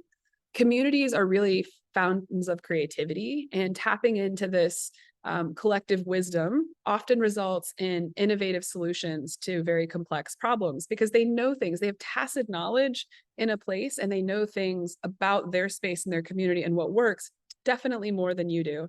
In fact, a lot of times I like to say as a designer, I'm bringing expertise in precedents and the tectonics of how space works, but I will never know more about your place and your community than a resident living there. And so I never want to come in and act like I could propose an idea that would be a better fit than perhaps a person living there.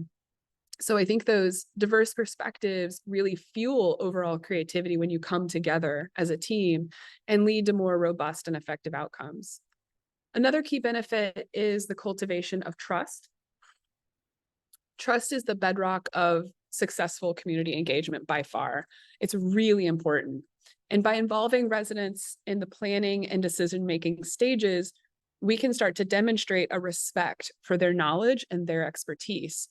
Now, this trust, once it's established, it forms the basis for what should be a very fruitful ongoing collaboration. But that trust also has to be cultivated, and it has to be cultivated primarily through good quality communication, transparency, being upfront, communicating clearly and directly, and then being proactive, kind of having the foresight to understand, hey, they might not interpret this that well. Maybe I should explain it in another way, or maybe I should double back and ask again just in case.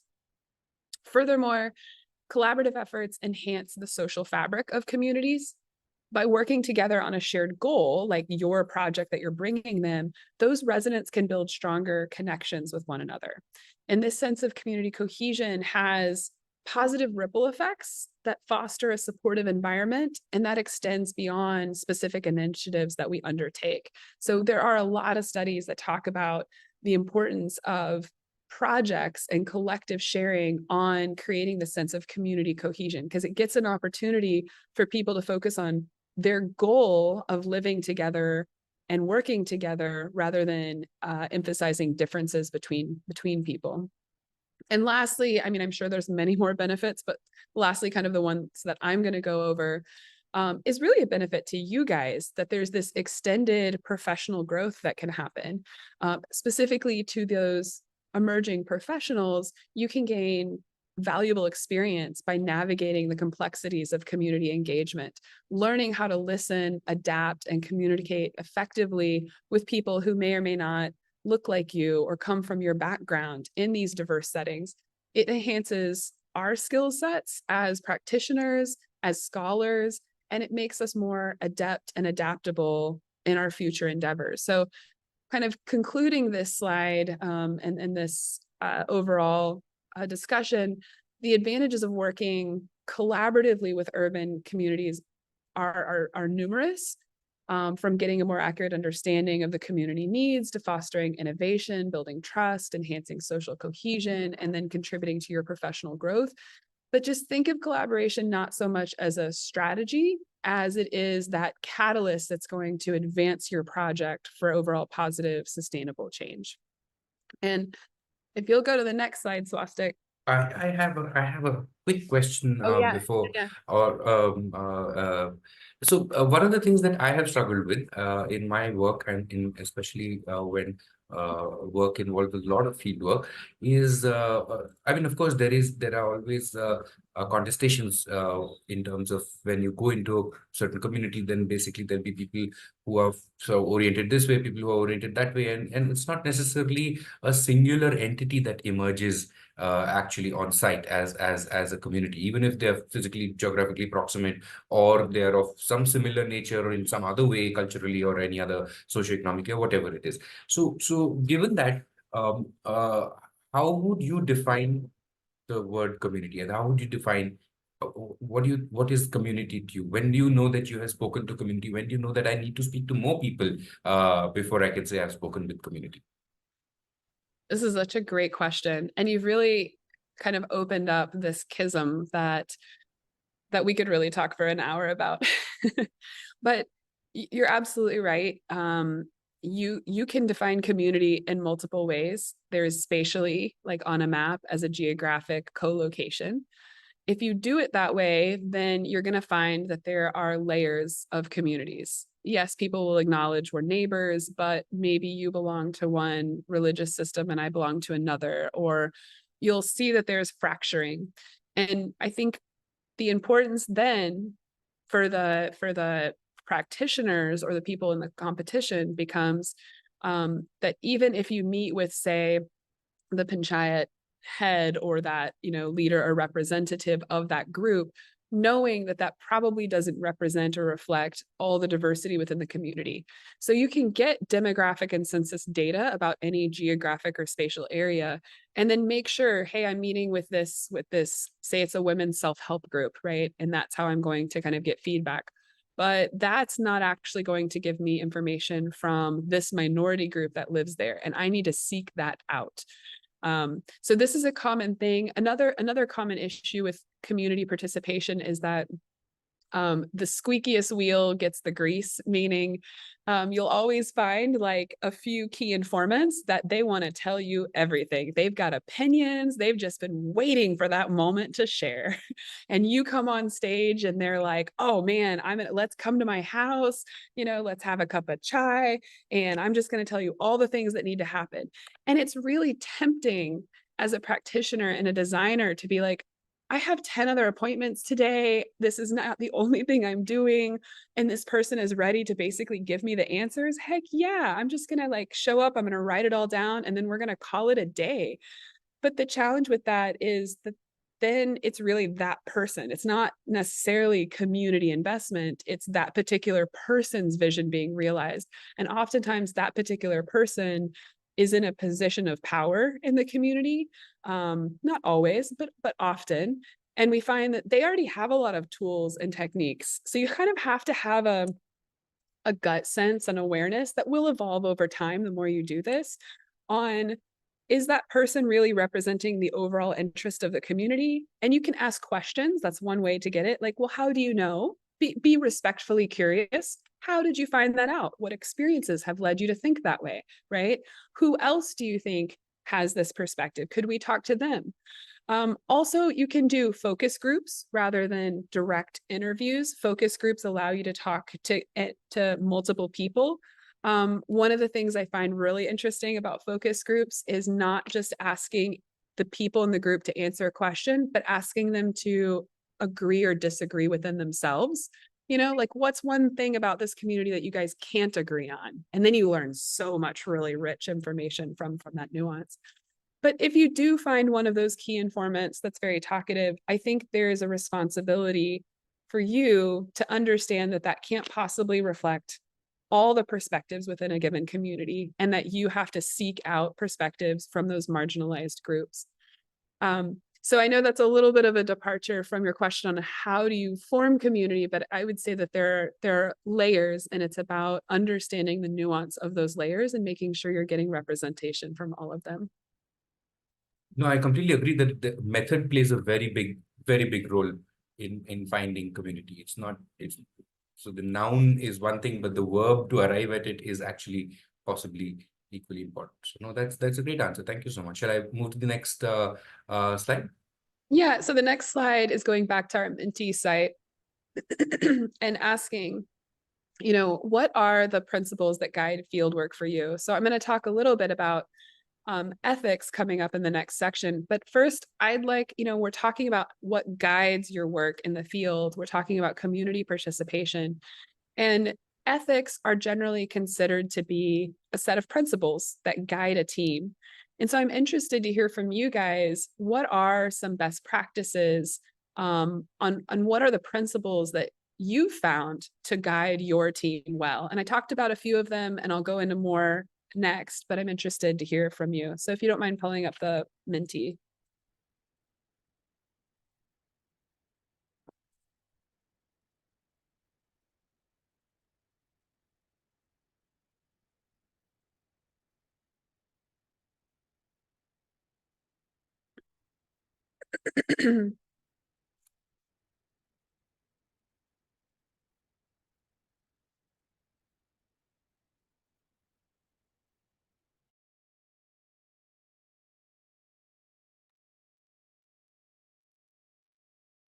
As we're waiting for people to type in and provide their answers, I just wanted to kind of give an anecdote of some field work that I've done in Hyderabad with some communities that were on the urban fringe and talking about ethics and principles. I had a research assistant that I was working with, and we were talking about access and how to engage communities that have been underserved or traditionally marginalized. And we were talking about how essentially how difficult it can be sometimes to ask these communities to to reveal and talk about their experiences and what's going on in their space. And what largely the work that we were doing was about putting together knowledge and then submitting that to an overall journal. And so the way we were posing engagement and recruiting participants to talk to us and work with us was very much focused on that. Like, would you help consider like talking to us about your experience? We can write that up and maybe include it in like an academic study. And then we had one panchayat leader who came to us and said, stop, stop framing it that way. You're framing it as if you're begging us to tell you so that you can write this up. But in reality, this is our opportunity to be heard. We're an underserved community. No one ever listens to us. We are constantly facing erasure. We're constantly getting kind of literally, you know, we had been tracking how they had been relocated 7 different times over the course of 5 years. And they said, while you may think that part of your value is, you know, writing this up for academics, really we see your value as we finally get a voice and we finally get somebody to listen to us and document our story, and that gets to be recorded. And that's really important to us, to feel like we have been heard and we have a place in a record. And that was really powerful to me because it's something that I'll always remember, because up until that point, I really did feel like, while I knew community-led and participatory solutions were really important. I kind of thought of it was more to get input onto this particular thing that we were going to produce, whether it was a building or a journal article. But when I talked to these particular leaders in an underserved community, they felt like the value to them, whether the building was going to get built or not, whether the article was going to get published or not, the value was that somebody had listened to their perspective. And that in and of itself, meaning the act of participation, not even the product, but just the act of participation, had a tangible value. And I hope that as we talk about like this type of field work that you guys might undertake, that we can really emphasize that action, the participation action, actually has value to these communities and these spaces. These are great responses, open-minded, listening, respect, observations. One of the things, at least in my experience, has been people always, there's a very interesting question on the chat also. Feel free to answer anybody. I don't know the answer to it. We are having a moment in this country and in this world, which even I find boggling to deal with, honestly. I mean, it's a coming out moment for all sorts of families and people to say that, oh, I actually always hated that other person. I've just never been able to say it because I was always told to be secular. So we're having a really out of the closet thing going on at the moment. And I really don't know, honestly, how to deal with that, Manaswini. It's a very interesting question. I think it's something that all of us need to collectively think about. I have some views, I can share that, um, but yeah, it's a tough one. It's a tough one. I cannot at all pretend that to be particularly easy. But in speaking of communities and how to engage with them, I found that being like just very directly honest was actually very, very useful.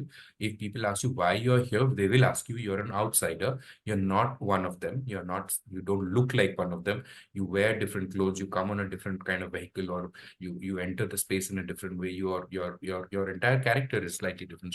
So it's very common to be asked, why are you here? And there at that point of time, just honestly saying that, listen, I'm here because I have a project.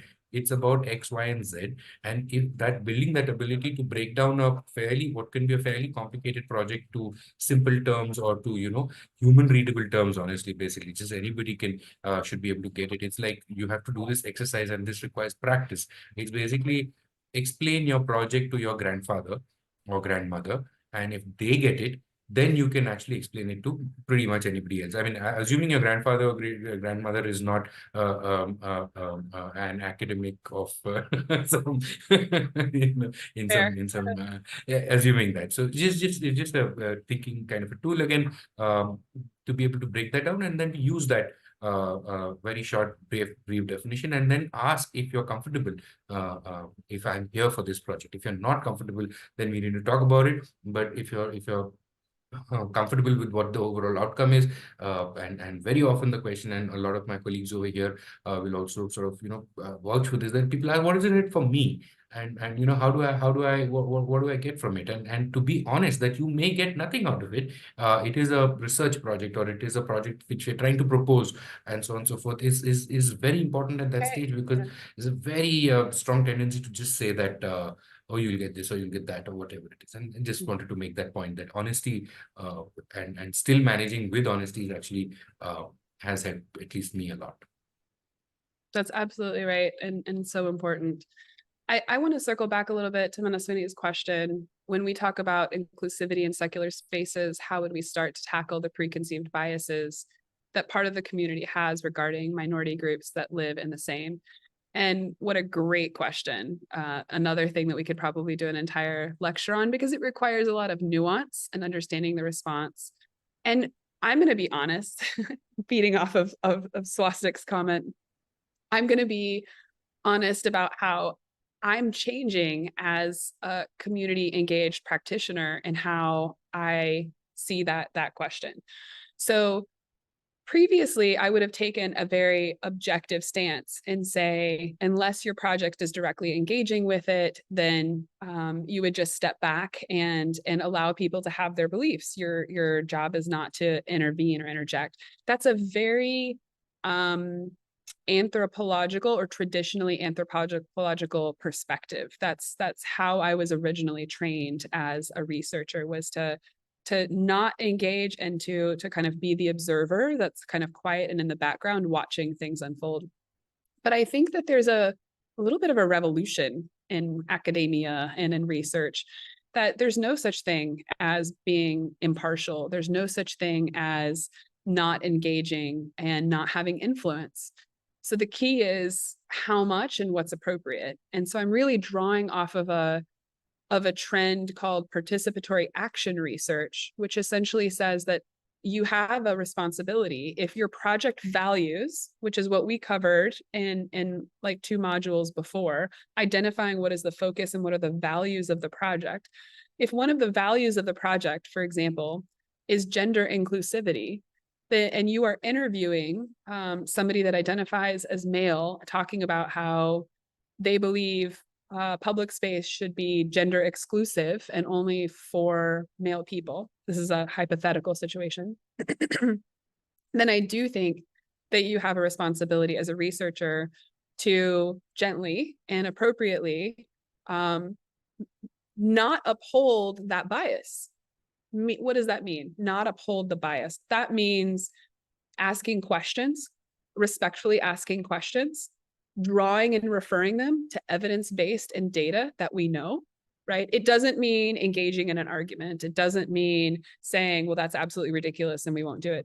But it does mean you have to put a line that says our project value is focused on gender inclusivity. And so therefore we can't perpetuate gender exclusivity through our interview, our data collection process. So I have done things like I just mentioned, ask questions. A lot of times when you gently ask questions and you really listen to people, you'll immediately start to see some sort of like source that their knowledge comes from that you can point at to kind of reveal, like, maybe that's not so true, or maybe that's, have you ever considered this? Have you ever, your goal being to get people to rethink, to get people to open up. And you can use the interview and the focus group process as an opportunity to truly engage. But that can really only happen if both parties feel that there's trust, there's that respect that Swastik is talking about, and you have that good candor and collaboration. So it's a very difficult, it's a very difficult thing to implement. And so I want to be a little delicate in my encouragement. It takes practitioners years to kind of get that nuance and get that understanding. But I think for you today, I want to highlight that there's a little bit of a new consensus on the ground with regard to community engagement. And that is that research can be participatory and affect action, especially if it aligns to the values of your project overall. Maybe that's a good place to, move on from there. I think to one of the last things that I wanted to talk about, which is about ethics. So as we're talking about the essence of working with urban communities,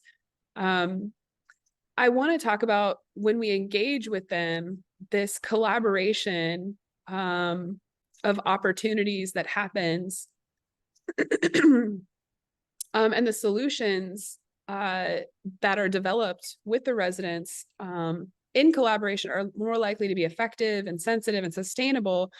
But what are the ethics that we should consider to guide our work in this type of development? And we bear the responsibility of upholding ethical standards in our practice. When you're working with urban communities, it's very crucial to prioritize inclusivity and equitable representation. So Swastik and I had a little bit of a dialogue about that.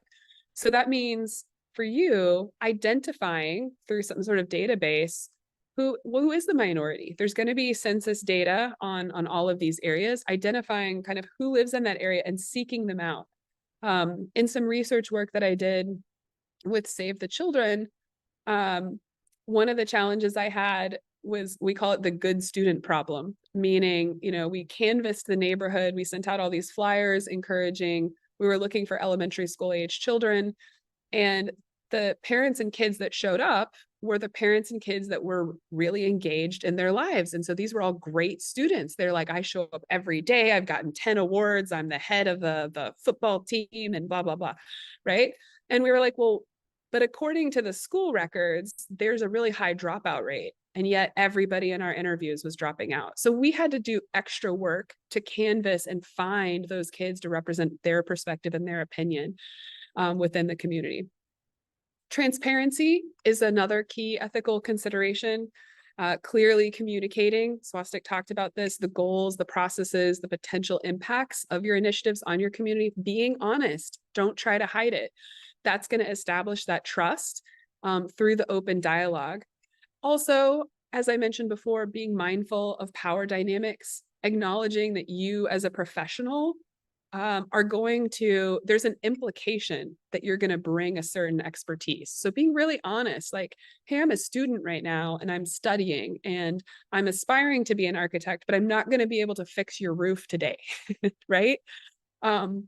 And so just knowing that your position is going to have an influence, that there's going to be bias about who you are and what you bring, but you also need to respect the invaluable knowledge from the people that live there and their lived experience. Furthermore, I think you should consider the long-term consequences of your interventions that you have.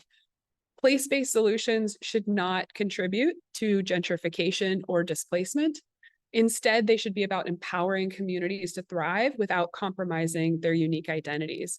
So strive for solutions that are sustainable, environmentally friendly, but especially socially responsible. Engaging in ethical urban community development also requires a commitment to social justice. And by addressing systematic inequalities and advocating for equitable access to resources should be integral to your work. And so that really goes back to Minaswamy's question, right? Like, there is a way to do both. By actively promoting social justice, you contribute to the creation of environments where all individuals, regardless of their background, can lead fulfilling lives. So kind of in conclusion on this, working alongside communities is not just a professional choice, but it's really a moral imperative that affects all disciplines. So it's, even though we kind of emphasized architecture and urban design, this is really for all the disciplines. And by embracing the approach, you're not only enhancing the effectiveness of your solution, but you're contributing to the well-being of the community just by asking people. That alone, even if you don't end up producing the product, just the act of collaboration does improve the community that you serve. So next slide, I think we're going to talk about, oh, I actually did want to mention one more thing. This is a question that I get all the time about, how do I know when I've collected enough data, or how do I know that I've talked to enough people, or that I've reached the kind of number of opinions that I need. And this is a key issue, especially in qualitative studies. We find ourselves knee-deep in interviews and data that we've collected, and we're trying to understand the intricate nuance of a community. But knowing when you've reached what's called saturation. Saturation means I know as much as I possibly can about this subject, and anything more that I know is just extra. It's just going to fall off because I'm oversaturated. So the goal is not to drown you in data, but understand when you have enough data to make an informed decision, and you can call it and say, we don't really need more data. So you do that by looking for signs of redundancy and diminishing returns. If you have your 6th interview and you hear the same story, the same perspective, and then you go to a 7th interview and it's the same stories, the same perspective, you're probably done. That probably means that you've now hit a point where you're just going to hit the same themes over and over again, and that's not really worth your time and energy. So when you hear repeated stories, when you start just hearing corroboration about your findings, and you start to be able to recognize certain patterns. Now, it's a skill set. It's going to develop with your experience and your time, but just be aware that there is a thing called data saturation, and that saturation is identifying the point at which additional data is not going to lead to any new findings overall. Okay, now you can switch slides, Swastik. We are exactly at 6 p.m. and we're supposed to have stopped at 6 p.m. So we'll take another 5 minutes, I suppose, because this is the last and final thing over here. Would you like to start, or do you want me to do that? Or I guess I just wanted to, sure, I can start. I guess I just Yes. wanted to say, there's a prevailing wisdom, and really this is a great way to recap and kind of conclude our presentation, because one of the things you started out talking about is the need to be innovative and break away from kind of the traditional models. One of the traditional models advocates for scalability and transferability as a key principle, asserting that successful solutions should be applicable across many different contexts. But we're advocating for a nuanced perspective, and we're kind of challenging in some ways this conventional wisdom, suggesting that the local design should not necessarily be scalable or transferable. And I think we have a little Menti exercise if you want to describe that to our group. Yes, it's fairly simple. Again, I just want you to rate these three statements that now we're asking about what we think. It's kind of, again, a trick question in a way.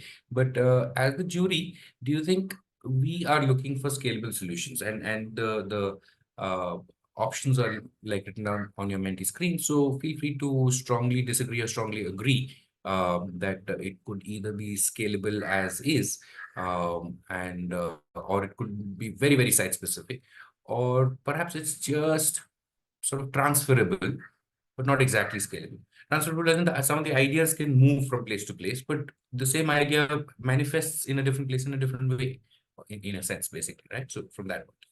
So we have 6 or 7 responses, fairly quick. You see, for example, one of the frameworks I was talking about earlier, highly required things to be notionally scalable. The scalability thing is unfortunately embedded in also our procurement and administrative system. So a government system would typically look for things that can replicate all over, so that it doesn't have to think too much, because all of that thinking requires time and effort, and they don't necessarily have the resources or the inclination sometimes to actually apply mind into different places and apply the mind to different places. So more rigid systems tend to actually have that worked in into their systems actually. So that's one of the things that at least I have noticed. I have a fair amount of experience working with the government, and that emerges quite strongly. That's great. Solution. In the interest of time, I'm going to go ahead while we're watching these responses come in.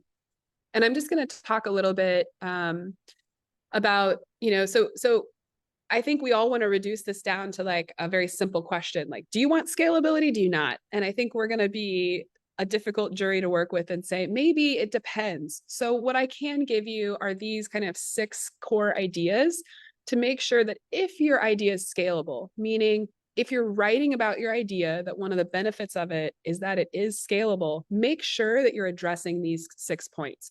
Exactly. So context sensitivity. Local designs are intricately woven into a very specific fabric, and attempting to scale the designs may disregard that nuance of the different contexts, which leads to solutions that are mismatched or ineffective. So make sure that you're being sensitive. Make sure you're being relevant. Many of the designs carry like cultural significance. They're shaped by traditions and values and identity. So transferring that without considering the cultural context can really result in a loss of meaning and relevance that potentially leads to resistance or rejection by a target audience. Adapting, the local designs are usually crafted to address specific challenges faced by a community. And even though those challenges might seem similar at face value, a design that's effective in one might actually have harmful consequences when applied to another. So kind of thinking through the ability to adapt to a new context. Community engagement and ownership. What I mean by that is that, as we talked about, part of the process of working with a community creates community engagement. And if you just directly apply something to a new context or scale it up, you may lose the value of that community engagement or that participatory process.